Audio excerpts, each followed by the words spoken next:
Match de Brésil-France qui vient de finir là. Tout ce que moi je retiens, s'il y a un match, Côte d'Ivoire-Brésil, on tape Brésil. Brésil fait pas peur. Brésil ne crée pas. Brésil c'est non. Ça avant Brésil était Brésil. Autant de Ronaldinho, de R9, tout ça là. Sinon Brésil aujourd'hui est qui? Brésil c'est qui? Je sens que cette Coupe du Monde là va être tendue. Je sens que cette Coupe du Monde là va être tendue, surtout pour le Brésil. Franchement, aujourd'hui je m'attendais à un match beaucoup plus disputé que ça. C'est ça le Brésil dont... C'est ça.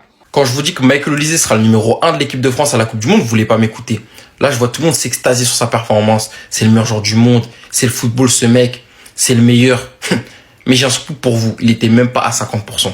Là, c'est une performance banale de Michael Olise. Ça prouve encore une fois que les gens ne regardent pas la Bundesliga, ne regardent pas les matchs du Bayern. Parce que ça, c'est même pas la moitié de ce qu'il fait chaque week-end avec le Bayern. C'est pas l'équipe de France qui était trop forte ce soir, mais le Brésil qui était trop faible. Parce que j'en vois beaucoup s'exciter après le résultat positif des Bleus ce soir. La France qui remporte ses premiers matchs amical contre le Brésil, c'est un score de 2-1. La famille, oui, le Brésil qui recevait la France s'est fait battre légèrement par le club français, l'équipe nationale française plutôt. Et déjà, le Brésil, faut qu'on en parle, le Brésil, parce que déjà, ce que le Brésil a proposé aujourd'hui, bon, on attend que c'est le Brésil, c'est le nom qui est lourd, sinon ce que le Brésil a proposé au cours de ces matchs, la famille, c'est catastrophique. C'est nul, je plaît, c'est nul parce que il y avait rien de concret la famille. Les attaquants, oh non, la famille c'était catastrophique ce qu'a proposé le Brésil. Et de l'autre côté, gros match de la France, gros match, parce que déjà ils étaient au rendez-vous. Michael Olise, quand il est dans celle-là, il est juste sensationnel. Ce joueur s'est accéléré, il s'est fixé, il s'est dribblé, il s'est passé, il s'est tiré. Qu'est-ce qu'il ne sait pas faire dans sa position à ce poste de numéro 10 en équipe de France? Quand il est dans un bon soir, quand il est dans des bonnes conditions, quand il sent bien le jeu, il sent bien la partie, il sent bien, je sais pas, le football, c'est fini. Il est juste incroyable, ce joueur. C'est sensationnel à voir jouer. C'est tellement élégant et c'est tellement efficace parce que la partition qui nous rencontre le Brésil, waouh. Merci parce que on a un maillot magnifique, mais un joueur aussi beau que le maillot avec Michael Olise. C'est magnifique à voir jouer et c'est énorme. Il sait tout faire, comme je dis. J'ai l'impression que ce mec, il a une faculté aussi à toujours être dans le bon tempo. C'est-à-dire qu'il est jamais en retard, mais il est jamais trop en avance. Il est toujours dans un tempo ultra précis avec le ballon, avec le jeu. Il sent le jeu mieux que personne dans cette équipe. Et on avait Griezmann qui sentait le jeu mieux que personne. Mais Olise, dans cette position de numéro 10, de meneur de jeu, il a une similitude avec Antoine Griezmann, c'est qu'il sent très très bien le jeu, il pue le football et c'est énorme de voir ça sous nos yeux de Français émerveillés. Et on peut se rappeler qu'on a énormément de chance que ce mec qui il y a quelques années était inconnu pour le peuple français en jouant à Crystal Palace représente aujourd'hui la nation et est exceptionnel et est choisi de représenter surtout cette grande nation qu'est la France. Ça, c'est même pas la moitié de ce qu'il fait chaque week-end avec le Bayern et pourtant regardez les réactions qu'il suscite. Olise, c'est beaucoup trop fort. Avec la chaleur en mode, Zarma, il vous donne chaud. Personnellement, j'ai aussi pas mal kiffé la performance de Ekitike aujourd'hui. De toute façon, ça fait un moment que je le suis à Liverpool. Ça m'étonne même pas de lui. Solide techniquement. Il était facile à trouver. Mbappé aussi fait un match correct, on va dire, hein, grâce à son but. Mais en dehors de ça, je l'ai pas trouvé excellent. Dembélé aussi, je l'ai trouvé en dessous, malgré la passe décisive. Mais Ekitike, j'ai bien aimé. Il est récompensé d'un but, sur une passe de Michael Olise. Après, bon, en face, on est tombé sur un Brésil très moyen. Après, il y avait pas mal de blessés. Joelinton, Bruno Guimaraes, Militao, Marquinhos, Gabriel, mais bon, ça s'excuse pas la performance des stars de l'équipe du Brésil. Vinicius aujourd'hui, c'est pas bon, je l'aime beaucoup, j'ai fait une vidéo sur lui tout à l'heure, c'est claqué. Rafinha aussi, c'est claqué. Le meilleur côté Brésil, c'était un entrant, c'était Luis Enrique. Quand tu alignes dès le départ Mbappé, Olise, Ekitike et Dembélé, c'est pour avoir normalement beaucoup plus de combinaisons. Mais on sent qu'entre ces joueurs-là, la relation technique n'est pas tout à fait naturelle et que peut-être que le profil de ces 4 joueurs n'est pas complémentaire. Et tu peux que aller dans ce sens quand tu vois la prestation livrée par Dembélé qui à certains moments s'est retrouvé carrément au poste de numéro 8. On est bien loin de la liberté que lui donne Enrique sur le terrain pour qu'il puisse faire parler tout son talent. Alors attention, il y a quand même des choses positives. Le but de Mbappé qui se rapproche un peu plus de Giroud. La belle prestation d'Olysée ainsi que le but d'Ekitike. Mais quand tu fais le bilan de cette rencontre, pour moi, tu ne peux pas en tirer des conclusions définitives et te dire que tu as trouvé ton animation offensive. Car contre des équipes beaucoup plus abouties tactiquement, pour moi, avec cette configuration-là, tu t'exposes à de gros soucis. Franchement, le Brésil que j'ai vu aujourd'hui, c'est pas le Brésil que moi je connais. Franchement, même le Brésil de la dernière Coupe du Monde que certaines personnes qualifiaient comme étant l'un des pires Brésil, eh ben, je jouais pas comme ça. Il jouait mieux qu'aujourd'hui. En même temps, j'ai envie de dire, c'est Don Carlos qui est l'entraîneur. À quoi on s'attendait? Franchement, le Rarambo à l'état pur. On a eu l'habitude au Real Madrid. Je sais même pas pourquoi ça m'étonne. Franchement, aujourd'hui, tout au long de la première mi-temps, c'était bloc bas. Ça me faisait même bizarre de voir le Brésil jouer comme ça. Bloc bas, et dès qu'ils ont le ballon, ils essaient de partir en transition. Sauf que malheureusement pour eux aujourd'hui, ils sont tombés sur un os. L'équipe de France, en tout cas l'équipe titulaire de l'équipe de France d'aujourd'hui là, celle de la première mi-temps là, était largement au-dessus du Brésil. C'était domination totale en première mi-temps. Cependant, je tiens juste à préciser que du côté du Brésil, il y avait quelques absents. Gabriel n'était pas là, étant donné qu'il s'est blessé il y a pas longtemps. Même Marquinhos n'était pas là, donc défensivement parlant, ils étaient désavantagés. Mais je suis désolé, hein, pour moi, ça peut pas être une excuse pour ce que j'ai vu aujourd'hui. Tactiquement parlant, c'était très limité et même avec le ballon, ils avaient du mal. Moi, on a essayé de me faire croire que Neymar, il a plus sa place dans ce Brésil-là, là. Il a plus le niveau pour jouer dans ce Brésil. Moi, c'est ce qu'on a essayé de me faire croire. Moi, ce que je vous réponds, ce que je vais vous faire croire, parce que c'est la vérité, c'est que Neymar en fauteuil roulant, il joue titulaire, numéro 10, capitaine et meilleur joueur dans ce Brésil-là. Je répète, Neymar en fauteuil roulant, il joue titulaire, numéro 10, meilleur joueur dans ce Brésil-là. MDR en fait. Forme physique, il n'est pas prêt physiquement, etc. Vous avez vu au Brésil, là, vous avez vu des mecs qui sont prêts physiquement? Est-ce que vous avez vu des mecs qui sont prêts physiquement? Que ce soit physiquement, que ce soit tactiquement, que ce soit techniquement. Les gars, j'ai regardé le Brésil jouer, il n'y avait que des imprécisions techniques. Non, je crois, on réalise pas. J'ai regardé le Brésil jouer, il n'y avait que des imprécisions techniques. J'ai regardé le Brésil jouer.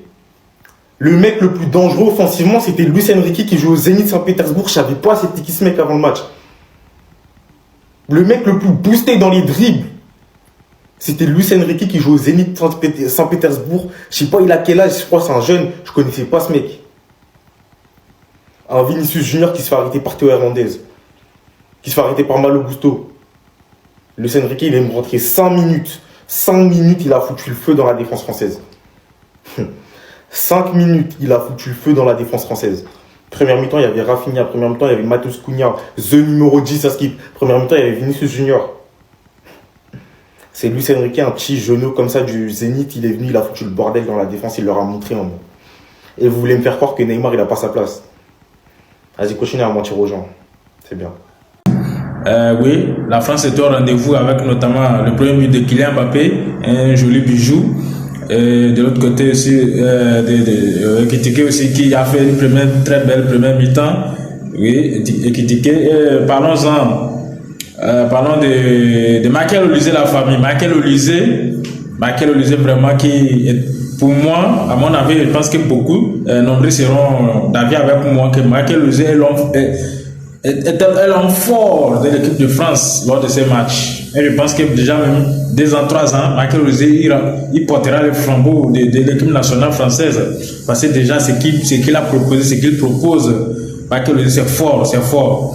Déjà même, n'oublions pas avec ce qu'il fait en Bundesliga au Bayern Munich aux côtés d'Harry Kane. C'est le meilleur passeur, n'oublions pas le meilleur passeur quand même. Mais les dribbleurs, non, il a régalé, il régale et il continue de le faire. Respect à Michael Olise. De l'autre côté aussi, Aurélien Tchouaméni, oui, la famille Aurélien Tchouaméni, le Madrilène qui a tenu solidement le milieu de terrain de l'équipe française. Oui, avec les interceptions, c'était serré. Le pressing qu'a proposé l'équipe française aujourd'hui contre le Brésil, ouais, c'était vraiment à féliciter. C'est à féliciter, notamment Tchouaméni et de l'autre côté aussi N'Golo Kanté, oui, la famille, le modeste, l'homme modeste de l'équipe française. N'Golo Kanté aussi avec la récupération très haute qui amène la balle. Tchouaméni aussi qui était dans les matchs avec ses passes vraiment. Tchouaméni même, je pense qu'à ce moment lui-même serait étonné de son niveau actuel. Il serait étonné quoi, de sa capacité, de sa performance actuelle, parce que déjà Lui-même, je suis sûr que lui-même n'en revient pas des équipes produites, des équipes fournies, notamment au Real Madrid, comme en équipe de France, la famille. Oui, vraiment, félicitations, tu as mené félicitations à l'équipe de France, parce que déjà, ils ont montré. Mais si ces matchs, à mon avis, si je peux dire, c'est que l'équipe de France n'a pas tellement été performante, n'a pas tellement été forte, mais c'est le Brésil qui n'a rien foutu, la famille. C'est le Brésil qui n'a rien foutu. Parce que c'est pas, non, la famille, non, soyons francs, c'est le Brésil qui n'a rien foutu. Même si aujourd'hui le Brésil rencontre une équipe nationale si je peux, une équipe, mais ça serait difficile pour eux de gagner les matchs. Parlons de Vinicius Junior. Vinicius, la famille. Non, Vinicius, il faut quand même qu'il porte le numéro 10 de l'équipe nationale. Il faut quand même prouver parce que faut prouver parce que déjà le Brésil, si on prend l'historique du Brésil, il y a toujours des stars. Il y a toujours des stars et il porte le numéro 10, c'est le symbole. Donc si toi tu prends le numéro 10 aujourd'hui, donc il faut au premier match, il faut montrer que tu en es capable. Il faut montrer que tu en es capable. Parce que déjà, tu as l'équipe du Brésil aujourd'hui, il n'y a personne, il y a personne qui figure. Même si on dit l'équipe de France aujourd'hui, autant de Neymar, on dit oui, c'est Neymar, c'est le chouchou, c'est la star de l'équipe de France. Je pense que Vinicius aujourd'hui, ni Vinicius, ni Rafinha, ni Martinelli, c'était du tiki-taka, il n'y avait rien. Vinicius, Malo Gusto l'a bien tenu, il n'a rien vu aujourd'hui, il n'a rien vu. Et je pense que le coach, Carlo Ancelotti doit se poser des questions parce que déjà n'est pas appelé la star brésilienne Neymar. Même si à mon avis, je pense que même si Neymar n'est pas en forme, mais il devrait être quand même dans l'effectif. Et je pense que j'ai pris vraiment que Ancelotti revoit sa liste et convoque Neymar définitivement à la Coupe du Monde. Parce que déjà, même si Neymar n'est pas en forme, le seul fait qu'il soit dans les bancs, qu'il joue au moins quelques minutes, il y a quelque chose qu'il va apporter. Parce que même s'il n'apporte pas de l'énergie, il va apporter de l'expérience. Il faut qu'on revoie la chose. Parce que déjà, c'est que le président a proposé, dit, cette Coupe du Monde, ils n'ont qu'à dire adieu en même temps, ils n'ont qu'à dire adieu parce qu'avec ça, là, ils ne vont aller nulle part. Ils ne vont pas sortir des matchs de poule. Parce que ce qu'ils ont proposé, dit non, c'est un défenseur qui va venir marquer les buts aux côtés en face des attaquants. Même il y a les Vinicius, il y a Rafinha aussi qui est sorti sur blessure à la cuisse. Rafinha, je pense que tu es sorti là, c'est parce que tu te rappelles des autres responsabilités qui t'attendent au Camp Nou. Et tu as jugé bon de ne pas prendre de risques et pour sortir, pour aller te calmer parce que déjà, ce match amicaux, c'est pas quelque chose de très, si je peux le dire, officiel, mais c'est juste pour voir la performance de l'équipe nationale. Mais j'espère sincèrement que tu nous reviens parce que nous on t'attend au Camp Nou, Rafinha, parce qu'il y a des grands matchs, des grandes confrontations qui nous attendent. Et Vinicius aussi, comme je le disais, Vinicius, il doit prendre ses responsabilités parce que porter le numéro 10, c'est une charge. Si on voit l'historique, si on voit l'histoire de l'équipe brésilienne, c'est une charge. Vous voyez, tous les yeux sont fixés sur lui aujourd'hui. Tous les regards des supporters sont fixés sur Vinicius. Parce que c'est lui qui est le remplaçant légitime de Neymar. Et déjà, même, ne soyez pas étonnés qu'à un certain moment, les supporters brésiliens ont commencé à scandaliser le nom de Neymar parce que ça n'allait pas. Ce que le Brésil proposait n'allait pas. C'était nul à voir. C'était pas du jeu, ça. Non, c'était pas du jeu. Donc, la famille, voici un peu ce qui s'est passé au cours de ces matchs. Donc, je pense que l'équipe de France qui a gagné ces matchs, il ne faut pas que la France aussi se jette les fleurs parce qu'en face, c'était le Brésil qui a été nul. C'est le Brésil qui a été nul. Donc, Ancelotti doit revoir ses plans. Et de l'autre côté aussi, la France ne doit pas lâcher les bras parce que oui, c'est une victoire, mais il y a encore du pain sur la planche.